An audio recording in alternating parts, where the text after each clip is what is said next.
আসসালামু আলাইকুম ভিউয়ার্স, চলে এসেছি নতুন একটি ভিডিও নিয়ে। আজকের এই রেসিপিটা কিন্তু অনেক লোভনীয় আর একদম ইউনিক একটা রেসিপি। এই রেসিপিটা কিন্তু এক প্রকার আচার। আজকে আমরা বানাবো তেঁতুল মোরব্বা আচার। হয়তো অনেকেই নাম শুনেছেন বা শুনেন নাই। আর এজন্য লাগবে কাঁচা তেঁতুল।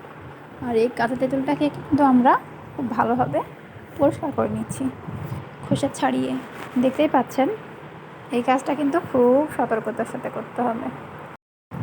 আর এই যে দেখুন, আমরা কিন্তু তেঁতুলটাকে প্রথমে খোসা ছাড়িয়ে নিচ্ছি। আর এই আচারটা যতটা কষ্ট করে তৈরি করা হয়, ঠিক তেমনই খেতে এতটাই মজা হয় যে যদি বাসায় একবার করেন তাহলে সবাই আপনার ফ্যান হয়ে যাবে, এটা আমি গ্যারান্টি দিয়ে বলতে পারি। এই যে দেখুন, খোসা ছাড়ানোর পর কিন্তু আমরা তেঁতুলগুলোকে এভাবে মাঝের অংশটা কেটে নিচ্ছি, যেটাকে বলে ফেড়ে নেওয়া, বা অনেকে বলতে পারেন যে পেট ফেড়ে দিচ্ছে, এরকম একটা বিষয়। এই তেঁতুলগুলোকে কিন্তু আস্ত রেখে আমাদেরকে এখন এটা থেকে সব বীজগুলো বের করে ফেলতে হবে। এই যে দেখুন, আমরা একটা এভাবে টুথপিকের সাহায্যে, বা আপনারা বাসায় যদি টুথপিক না থাকে সেই ক্ষেত্রে ঝাড়ু বা খিলের সাহায্যে আপনারা এই কাজটা করতে পারেন। আর যদি বাসায় কিছুই না পান তাহলে অবশ্যই পিন পাবেন, সেই পিন দিয়েও করতে পারেন, সমস্যা নেই। এই যে দেখুন, আমরা কিন্তু আবারও কাছ থেকে দেখিয়ে দিচ্ছি। তেঁতুলের বীজগুলো এভাবে বের করে নেবেন। যদিও এটা কষ্টকর একটা কাজ, আর তেঁতুলগুলো কিন্তু ভাঙা যাবে না।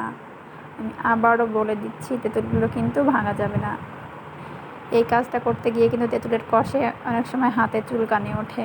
এই যে দেখুন, তেঁতুল থেকে টক একটা কষ বের হয়, সেই কষটাতে হাত চুলকায়। যদিও আমি এটা গ্লোভস পরেই করি, কিন্তু যে দেখতেই পাচ্ছেন, ভিডিও করার জন্য আমার হাতে গ্লোভস আছে, আমি ভিডিও করতেছি। আর ক্যামেরার সামনে আছেন আমার শাশুড়ি, উনি খালি হাতেই করছেন।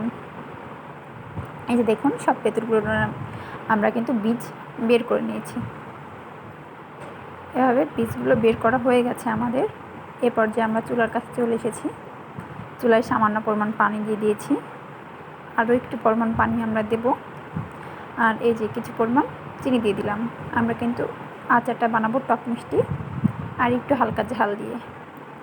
আর মোরব্বা মানে কিন্তু মিষ্টি, আপনারা চাইলে কিন্তু ঝাল স্কিপ করতে পারেন। আমরা একটু টক ঝাল পছন্দ করি, সেই জন্য দিয়েছি। চিনিটা গলে গেছে। এ পর্যায়ে দিয়ে দিলাম সামান্য পরিমাণ গুঁড়ো হলুদ। হলুদটা দিয়ে দিচ্ছি কালারের জন্য, যেন আচারটার কালার অনেক সুন্দর আসে। এই যে দেখুন, আচারটা চিনিটা গলে গেছে, আচারটার কালারটা কত সুন্দর হবে দেখতেই পাচ্ছেন। এই পর্যায়ে দিয়ে দিচ্ছি সামান্য গুঁড়ো মরিচ। আর এটা কিন্তু আচারটাকে একটু ঝাল ঝাল করবে, আর সেই সাথে আচারের রঙটা কিন্তু আরও বেশি সুন্দর করবে। এবার খুব ভালোভাবে মিশিয়ে নিলাম। এ পর্যায়ে কিন্তু আমরা দিয়ে দিব সামান্য পরিমাণ লবণ। এটা কিন্তু খুবই সামান্য দিবেন, কারণ বেশি লবণ হয়ে গেলে আচারটার টেস্ট তেমন একটা ভালো আসবে না। এরপর খুব ভালোভাবে মিশিয়ে নিচ্ছি লবণটাকে। আর আমরা কিন্তু আচারটা তৈরি করি মাটির চুলায়। এই যে দেখতেই পাচ্ছেন, আমরা কিন্তু মাটির চুলায় এই আচারগুলো তৈরি করি, যার ফলে আচারগুলোর টেস্ট কিন্তু অনেক বেশি আসে। আর এই যে দেখুন, এ পর্যায়ে আমরা দিয়ে দিচ্ছি তেঁতুলগুলো। আস্ত তেঁতুলগুলো কিন্তু এই চিনি রসের মধ্যে বা চিনির শিরার মধ্যে দিয়ে দিচ্ছি। আর এভাবেই কিন্তু আচারটা তৈরি হবে। এই যে দেখুন, তেঁতুলগুলো আমরা বীজ বের করে রেখে দিয়েছিলাম, সেই তেঁতুলগুলো কিন্তু আমরা দিয়ে দিচ্ছি।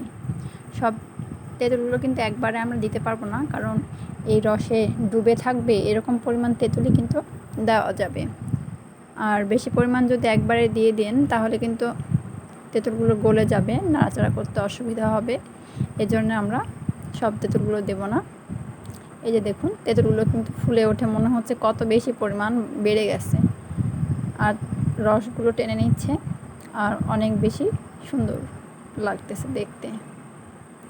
আর ছোট্ট একটা টিপস এখানে বলে দিই, আপনারা যে দেখছেন উপরে এই যে ফেনা ফেনা চিনির একটা ফেনা আসছে, এই ফেনাটা যদি আপনারা দূর করতে চান তাহলে সামান্য পরিমাণ লেবুর রস দিয়ে দিতে পারেন, তাহলে কিন্তু এই ফেনাটা থাকবে না, আচারগুলো দেখতে অনেক বেশি সুন্দর লাগবে।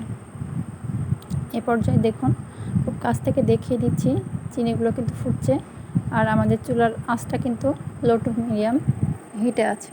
খুব বেশি হাই হিটে কিন্তু এই আচারটা বানানো যাবে না, তাহলে আচারগুলো গলে যাবে।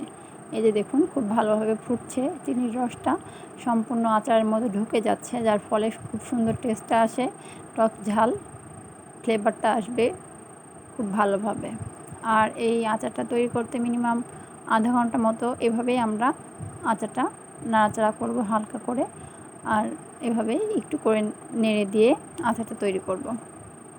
আমরা কিন্তু লেবু এখানে ইউজ করি নাই, বিধায় আমাদের এখানে চিনির থেকে ফেনা ফেনা একটা ভাব এসেছে। আপনারা চাইলে এইটা লেবু দিয়ে কাটিয়ে নিতে পারবেন। এখানে দেখুন আচারটার কিন্তু কালারটা চেঞ্জ হয়ে আসছে, আর এখানে চিনির বুদবুদ কিন্তু এখনও উঠছে, যার ফলে আচারটা কিন্তু এখনও রান্না হচ্ছে। এই যে দেখুন আমরা একটু তুলে দেখানোর চেষ্টা করছি। আচারগুলো কিন্তু বেশি নাড়াচাড়া করতে যাবেন না, তাহলে কিন্তু ভেঙে যাবে, আর ভেঙে গেলে আচারগুলো আর এরকম সুন্দর লাগবে না দেখতে, আর খেতেও তেমন টেস্ট লাগবে না। এই যে দেখুন কাছ থেকে দেখিয়ে দিচ্ছি আচারগুলো দেখতে কতটা সুন্দর লাগতেছে।